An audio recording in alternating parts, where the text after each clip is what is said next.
ಆಕೆ ಆ ದೊಡ್ಡ ಕುಟುಂಬದ ಸೊಸೆಯಾಗಿದ್ಲು. 10 ವರ್ಷದಿಂದ ಆ ಮನೆಯಲ್ಲಿದ್ದವಳು ಈಗ ಅದೇ ಮನೆಗೆ ಕನ್ನ ಹಾಕಿ ಲಾಕ್ ಆಗಿದ್ದಾಳೆ. ತನ್ನ ಪ್ರಿಯಕರನನ್ನ ಕರೆಸಿ ಮನೆ ಕಳ್ಳತನವನ್ನ ಮಾಡಿಸಿದ್ಲು. ಗೆಳೆಯನ ಜೊತೆಯಲ್ಲೇ ಈಗ ಜೈಲು ಸೇರಿದ್ದಾಳೆ. ಹುಡುಗರು ಇಲ್ಲ, ಎಂಥದ್ದು ಇಲ್ಲ, ಫೋನ್ ಮಾಡಿ ಫೋನ್ ಸ್ವಿಚ್ ಆಫ್.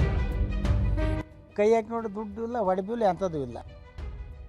ನನಗೆ ಗೊತ್ತು ಅವಳೇ ಮಾಡಿದ್ನೇನಿಲ್ಲ ನನಗೆ ಗೊತ್ತಾಯ್ತು. ಅದು ಬಿಟ್ಟು ಇತ್ತ ಅಂದರಂತ ಅನುಮಾನ ಬರ್ತದೆ ಅಂತ ಅವನಿಗೆ ಕೊಟ್ಟವಳಿ ಇವಳೆ. ಸೊಸೆ ಅಂದ್ರೆ ಭಾಗ್ಯಲಕ್ಷ್ಮಿ, ಸೊಸೆ ಅಂದ್ರೆ ಆ ಮನೆ ಪಾಲಿನ ಬೆಳಕು. ಆದ್ರೆ ಈ ಸೊಸೆ ಮಾತ್ರ ಇಡೀ ಮನೆಯನ್ನೇ ಗುಡಿಸಿ ಗುಂಡಾಂತರ ಮಾಡಿದ್ದಾಳೆ. ಸ್ವಂತ ಮನೆಗೆ ಕನ್ನ ಹಾಕಿದ ಇನಾತಿ ಸೊಸೆ. 60 ಲಕ್ಷ ಮೌಲ್ಯದ ಚಿನ್ನ, 13 ಲಕ್ಷ ನಗದು ಕಳ್ಳತನ. ಹಣ ಚಿನ್ನವನ್ನ ಪ್ರಿಯಕರ್ನ ಕೈಗಿಟ್ಟು ಬಿಗ್ ಡ್ರಾಮಾ. ಹಾಸನದ ಜನ ಸರಣಿ ಕಳ್ಳತನ ಪ್ರಕರಣಗಳಿಂದ ರೋಸಿ ಹೋಗಿದ್ದಾರೆ.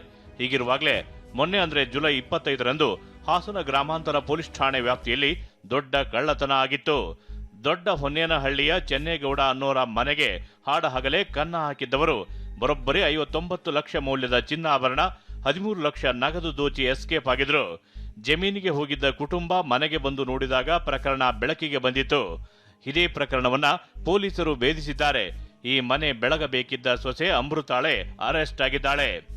ಗ್ಯಾಲರಿ ಕಟ್ಟರ ಹತ್ರ ನಿಂತ್ಕೊಬಿಟ್ಟು ಯಾರು ಇಲ್ಲದೆ ತಾವಾಗಿ ಅವನಿಗೆ ಫೋನ್ ಮಾಡಿಕೆ ಪಟ್ಟಂತ ಅವನು ಅಲ್ಲಿ ಸಿ ಸಿ ಕ್ಯಾಮ್ರಾದಲ್ಲಿ ಅವನು 12 ಗಂಟೆ 3 ನಿಮಿಷಕ್ಕೆ ಬಂದವನೆ. ಆಮೇಲೆ ಮತ್ತೆ 6 ನಿಮಿಷಕ್ಕೆ ವಾಪಸ್ ಹೋಗ್ಯವನೆ.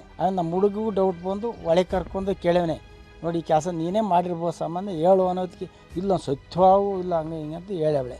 ಆಗ ಪೊಲೀಸಿಗೆ ಫೋನ್ ಮಾಡಿದೆ, ಬಂದು ಎಂಕ್ವೈರಿ ಮಾಡಿ. ಹಾಸನ ತಾಲೂಕು ಹಿರೇಹಳ್ಳಿ ಗ್ರಾಮದ ಅಮೃತ 10 ವರ್ಷದ ಹಿಂದೆ ಚೆನ್ನೇಗೌಡರ ಪುತ್ರನನ್ನ ಮದುವೆಯಾಗಿದ್ಲು. ಇದರ ನಡುವೆ ತನ್ನೂರಿನ ಗೆಳೆಯ ಪರಮೇಶ್ ಅಲಿಯಾಸ್ ಚೇತನ್ ಜೊತೆಯೂ ಸಂಪರ್ಕದಲ್ಲಿದ್ಲು. ಅವತ್ತು ಮನೆಯವರೆಲ್ಲ ಜಮೀನಿಗೆ ಹೋಗ್ತಿದ್ದಂತೆ ಚೇತನ್ನನ್ನ ಮನೆಗೆ ಕರೆಸಿಕೊಂಡ ಅಮೃತ ಬೀರು ಮುರಿಸಿ ಹಣ ಚಿನ್ನವನ್ನ ಆತನ ಕೈಗಿಟ್ಟು ತಾನು ಜಮೀನಿಗೆ ಹೋಗಿದ್ಲು.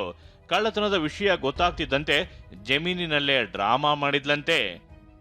ಬೀರಲ್ಲಿ ಎಂಥದ್ದು ಇಲ್ಲ, ಬಚ್ಕಿ ಹೋಗ್ಯವ್ರೆ ಬಾ ಅಂತವ ಫೋನ್ ಮಾಡ್ರು. ಆಮೇಲೆ ನಮ್ಮ ಸೊಸೆ ಬಂದಳು, ಏನ್ರಿ ನಮ್ಮ ಮನೇಲಿ ಏನೂ ಇಲ್ವಾ, ಎಲ್ಲನೂ ಬಚ್ಕಿ ಹೋಗ್ಯವ್ರ ಅಂತ ಓಡ್ ಬಂದ್ಲು. ಆಗ ಅಮ್ಮನ ಬಿಟ್ಟು ಬರ್ತೀನಿ, ಒಂದು ಗಾಡೀಲಿ ಹೋಗಕ್ಕಾಗಲ್ಲ, ಅಮ್ಮನ ಬಿಟ್ಟು ಬರ್ತೀನಿ, ಇರೋನ್ ಇಲ್ಲ ನಾನು ಬರ್ತೀನಿ ಅಂತ ಬಂದ್ಲು.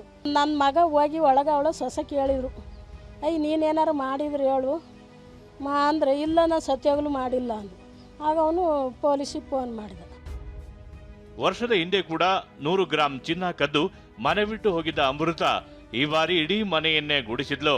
ಆದರೆ ಪೊಲೀಸರು ಇಬ್ಬರನ್ನ ಬಂಧಿಸಿದ್ದು ಚೇತನನ್ನ ಕರೆತಂದು ಇಂದು ಸ್ಥಳ ಮಹಜರು ನಡೆಸಿದ್ರು. Manjunath KB, TV9 Hassan.